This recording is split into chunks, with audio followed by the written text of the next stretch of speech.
Hello everybody, I am your host AgentBlackieChan, and today we're going to do kind of a different sort of video. I asked on my Facebook a bunch of my friends, I got their gaming hot takes, like controversies, games they think is overrated, games they think is good. I got them all right here, and we're just going to jump into it, and I'm also going to give my own input, my own hot take as well.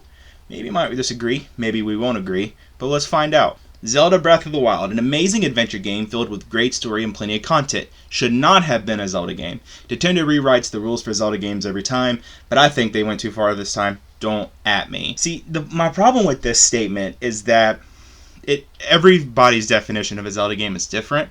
Yours, what I'm assuming is you like the more traditional Zelda, the way they've been doing it for the past like 20 years, which basically started off from like not Breath of the Wild, Ocarina of Time to it is now. But no, I feel like Zelda, the way it's going and the direction it's going, I think it's a good thing. I think it's more of a Zelda game now than it ever has been because it's so open, because it's so adventurous. Because Miyamoto even said that like when he played the first Zelda game, he wanted to capture what he felt like as a child going out into the woods and adventuring, kind of just being thrown into a world and exploring.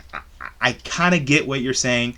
But I think that because it doesn't feel like a Zelda game, it's more in tune with, being a better game because it breaks away from the formula and it's not just doing the whole same thing over again. I think a lot of what's been revealed for Pokemon Sword and Shield indicates that Game Freak is beginning to cut corners and slowly do away with the core games of the franchise. I don't know too much about Pokemon. The last Pokemon game I played was Omega Ruby, and from what I've heard about Pokemon, like what they're doing, like the fact you can't catch them all anymore, just really starting to cut corners. And I don't know, it feels like they might do DLC, which I don't think a Pokemon game has done before, but I feel like the Pokemon community and subreddits and whatnot would be more fit for that question. But I feel like the majority of people agree with you other than kind of go against you. I don't feel strongly either way, because I'm probably not going to get it. Final Fantasy VII is the most overrated game of all time. I'm not saying it was bad. It's a great game, but it's no means the GOAT of all games, let alone JRPGs. The pitchforks. They're gonna come. I agree. I feel like Final Fantasy VII is extremely overrated. I don't hate the game. I just feel like there's a lot more better RPGs that kind of resemble, I don't know, what a good GOAT status should be for an RPG. I've never played like Chrono Trigger or any of the other Final Fantasies, other than like 7 and 15 and a couple, which people are like, it undermines what you said because you never played the other ones. Yeah, I played 7. I wasn't really that interested in it. I feel like the story wasn't that interesting. The characters were kind of bland. But I will say that Sephiroth is like a great villain. But Final Fantasy VII Remake looks dope. A game's worth should be based on its content. A game like the original Titanfall shouldn't cost $60 for a standalone multiplayer shooter. Conversely, I would happily pay $80 for a game like The Witcher 3. And then other people kind of chimed in with this whole microtransaction thing. Some people are saying it's bad, other people are saying it's good. But there is one that I found on here that is really interesting. Loot boxes are not that bad, which I know a lot of people kind of agree with. Loot boxes can be a fun and somewhat interesting way to get players to unlock gear where cooler things. The problem with loot boxes have to be implicated. Overwatch, if you're not familiar, every level you get, you get a loot box. It's all cosmetic. Apex, on the other hand, I'll read it here, starts giving you one loot box every level, then after a certain level, it's every 2 levels. And then after 50, it's every 5. After level 100, it stops. The game punished you for the time you put in, and they released a battle pass for it. Yeah, I see what you're saying, but at the same time, one of them is a free game, the other's not. Overwatch, of course, and Overwatch does the same thing. Once you reach, I can't think if it's level 10 or 25, it's like every 1,000 XP you get a loot box, and then after 5,000, and then at some point it hits 10,000. You got to play so many games to get another loot box. Apex does the same thing. It's just you level up kind of consistently this certain amount, and every 6 levels you're going to get a loot box.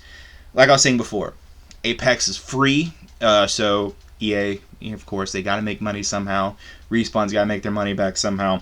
Overwatch, you already paid money for it, so that's why they're like, oh, well, we'll give them a loot box every so often. It's also optional. I feel like with games like that where it's all cosmetic, it's fine, but you get into territory of like Shadow of War, and I've mentioned this in a previous video before. Shadow of War is a single-player game, single-player focused game with microtransactions in the story, and it halts progress. And I think that's where a lot of people's issues come with microtransactions, is that it halts progress. It's like they put loot boxes in there, like Battlefront 2, where you get certain power-ups, you get certain weapons, you get certain gear that makes you stronger than everyone else. Microtransactions start becoming unfair advantage. Now, in Apex and, let's say, Overwatch, those two games that you mentioned here, they're all cosmetic. So, yeah, they're not a bad thing. Like Warframe, another free game, does microtransactions. It's really impossible for a game nowadays to not have microtransactions because that's how the developer makes money.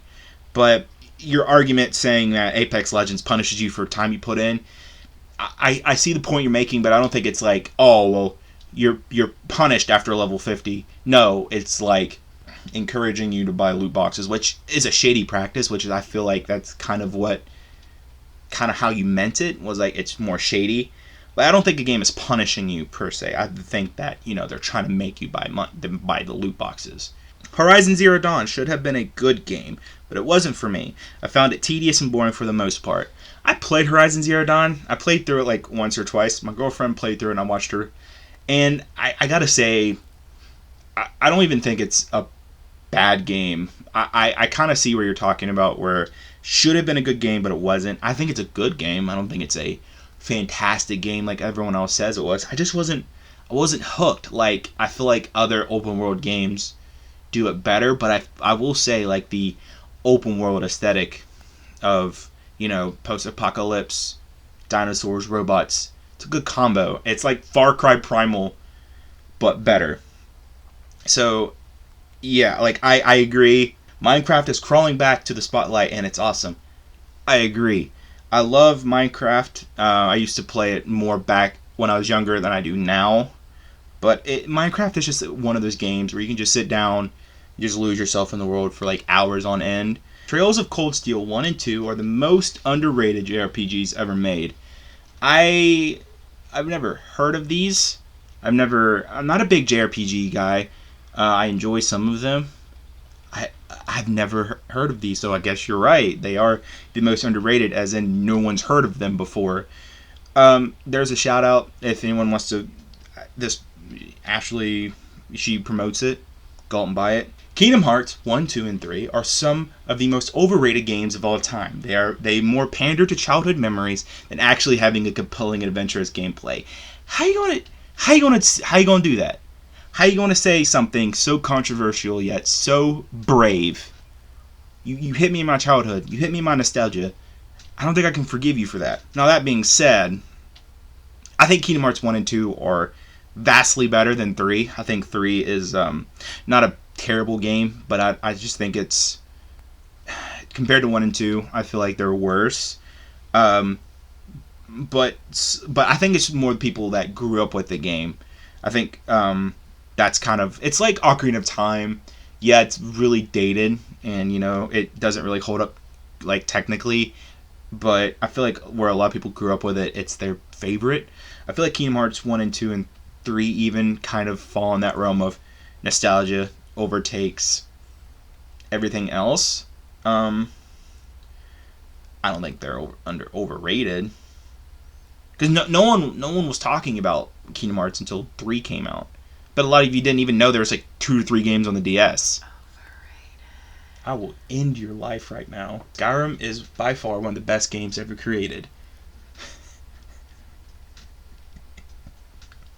Oh, okay. No, it's not. It's one of those things that people are going to hate me for. I don't think Skyrim's that great. I really don't. I think it's boring. I think that everything that is in the game is overrated. By far, I think there's so many better RPGs out there. It's so glitchy. It's so boring to look at. All the voice acting is like terrible.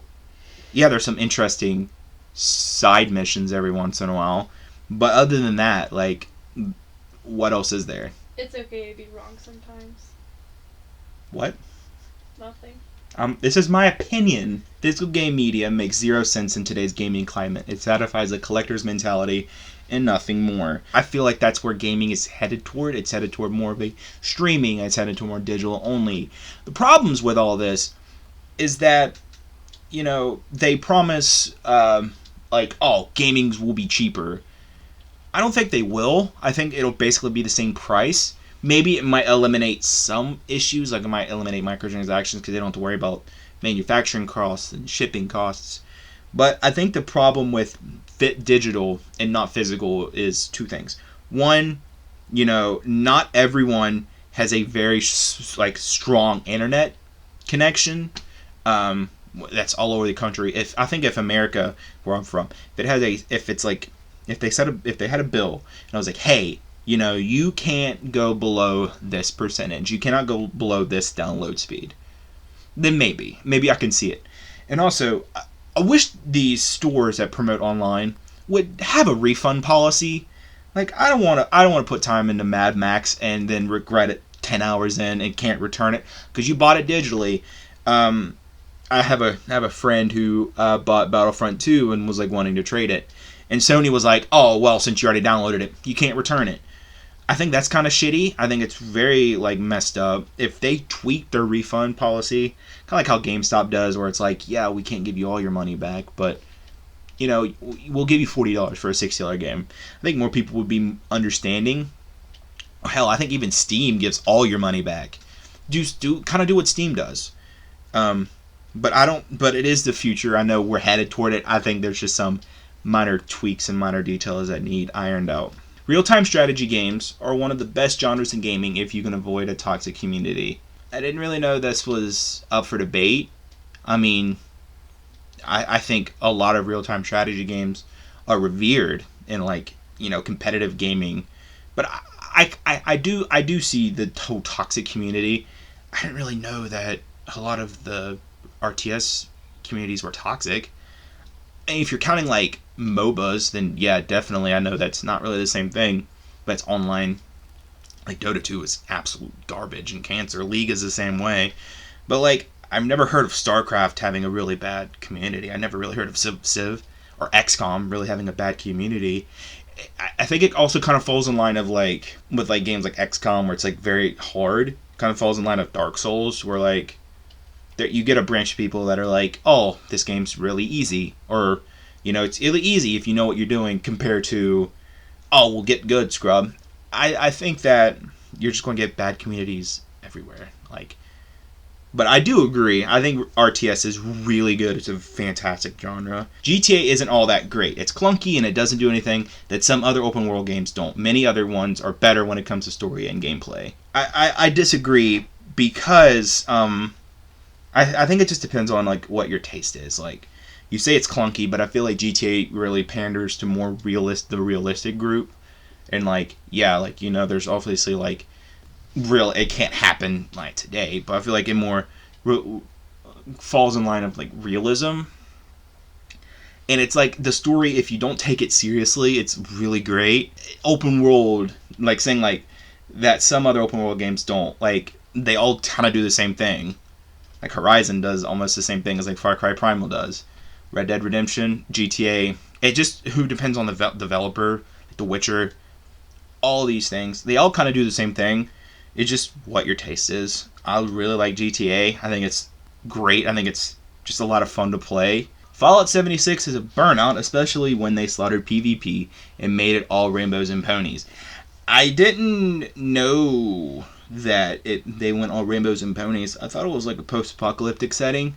Might have to jump into this game now. I'm so glad I avoided that whole mess when the game first came out. Because if y'all remember, I was super excited for it. But I never got into it. I was I'll wait. I'll give it a week. And then the game was a big old garbage fire. And then everyone's I regret buying this game. And I'm whew, I'm so glad I missed that game. Still on Fallout. Fallout 4 is a bad game. I used to say it was a good game, but it's just a bad Fallout. But I've come to the point where I don't believe that. As a huge Fallout fan, I feel like 4 actually made me slightly ashamed to say that. The game had way too colorful world. Most people liked it. Pointless redesigns, retcons, and not even attempting to follow past lore. The main story was boring and predictable. Side quests led nowhere, and you're never really truly an evil character. You could be a good guy or kind of a dick good guy. Sure, the gunplay and customization was improved, but even with that, I hated almost every weapon in the game. Most were rather dull designs or almost cartoon looking. Okay, so I never played a Fallout game before 4. 4 is actually when I was like, oh, this looks good. I'll pick it up. I want to see what the big hubbub is about. And I loved that game. But after playing 3 and playing a little bit of New Vegas, I can see the issues. It's kind of another issue I have with like Skyrim, where like in 4, you're like you were saying, you're just a good guy or kind of a dick good guy. Skyrim, there's no moral. I like games where like your choices actually matter, like they affect the world in some way. In Skyrim and Fallout, they really didn't. But like in 3 and New Vegas, they did. Like I don't know. Like I feel like if they're like, this is the story and this is how they're wanting it, that's one thing. That's fine. Just make the game linear. Don't give you this big open world and say your choices matter. It's like The Walking Dead, and like, where it's like your choice actually matters. No, it doesn't. Your choice doesn't matter. The story's going to end the same fucking way every time. Come on, like what Skyrim? Oh, like was like oh what? Who are the two people in Skyrim? Who are you talking about? Nords and Imperials. Them. Yeah. Thank you. Imperial is Stormfolk. And yes, them. What I say, Nords? Are they the same thing? See, you see how much I cared about that game. But I didn't really know how deep the lore was of Fallout until I actually started reading into most of it.